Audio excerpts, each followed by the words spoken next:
আব্দুর রহমান কাকা, আমাদের পকেটটা ফাঁকা, ঈদগাহ করব পাকা, প্রয়োজন কিছু টাকা, আপনি যদি দেন টাকা তাহলে ঘুরবে আমাদের ভাগ্যের চাকা। বাহ বাহ বাহ, কি চমৎকার। আসলে মানে হুজুরদের ভিতরে যারা বলে যে প্রতিভা নাই, তারা আসলে এই ভিডিওটা দেখার পরে অবশ্যই আপনাদের বলতে বাধ্য হবে যে আসলে হুজুরদের ভিতরে প্রতিভা আছে, কিন্তু তারা এই মানে যেখানে সেখানে তারা তাদের সেই প্রতিভা প্রকাশ করে না। হুজুর দেখলেই মানুষ মনে করে যে হুজুররা কিছুই পারে না।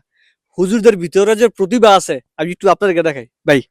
একটু যদি বলতেন যে কালেকশনের যেই মানুষকে আকর্ষণ করেন, একটু ছন্দে ছন্দে যদি বলতেন মানে সেই থিওরি গুলো, সেই থিওরিগুলা। যেমন কালেকশনের সময় কেউ যদি দান করে 10,000 টাকা, তাহলে আমরা প্রথমে বলে থাকি, আল্লাহ তোমার বান্দা দান করিল 10,000 টাকা, ঘুরাইয়া দাও তার ভাগ্যের চাকা, বানিয়ে দাও তাকে কোটি কোটি টাকার মালিক, করিও না তার পকেট কোনোদিন ফাঁকা।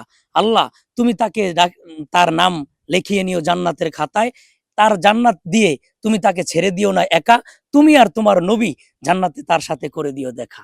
সুবহানাল্লাহ, খুব চমৎকার। আরেকটা আছে, যেমন আবার কেউ 10 দিল, তো একজনের তো পূর্বে 10 দিছে, তো দ্বিতীয়বার 10 দিলে তাকে কি এটাই বলবো? না না, না, তারটা আবার একটু ব্যতিক্রম। আল্লাহ তোমার এক বান্দায় দান করলো 10, তুমি তাকে জান্নাতে খাওয়াইলো 1000 রকম ফলের রস। সুবহানাল্লাহ। আবার যদি কেউ দান করে 20, যেমন 20,000, তাহলে সংখ্যায় মিলাইতে গেলে আমাদের বলতে হয় 20। যেমন আল্লাহ তোমার এক বান্দায় দান করলো 20, তুমি তাকে জান্নাতে খাওয়াইও হাজার হাজার রকমে ফলের ঝুরি। সুবহানাল্লাহ। সুবহানাল্লাহ।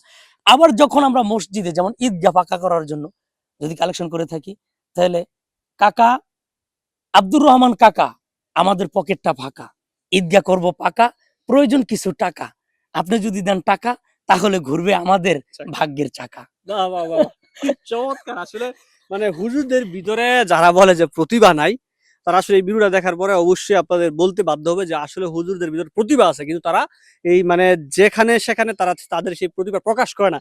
জায়গা মতো মানে কোনো একটা ইসলামের স্বার্থে, কোনো একটা প্রয়োজনে মসজিদ, মাদ্রাসা, ঈদগাহ, গোরস্থানের উন্নতি কল্পে কিন্তু তাদের যে প্রতিভাগুলা সেগুলা তারা সেখানে বিকাশ ঘটায়, তারা সেখানে মানে প্রদর্শন করে।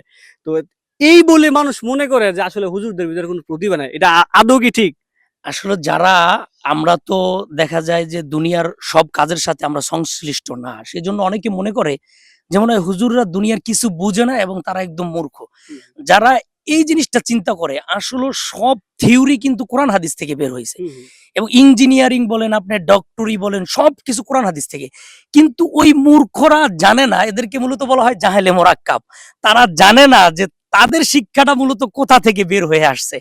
যেমন তারা যদি জানতো যে কোরআন হাদিস থেকে, এই জন্য দেখবেন যারা ইহুদি খ্রিস্টান বেশি ঘাটাঘাটি করে, তারা কিন্তু একসময় ঈমান নিয়ে আসে। কেন? হুম, কারণ তারা সর্বশেষ খুঁজে পায় যে মূল কোথায়, মূলটা হলো কোরআন।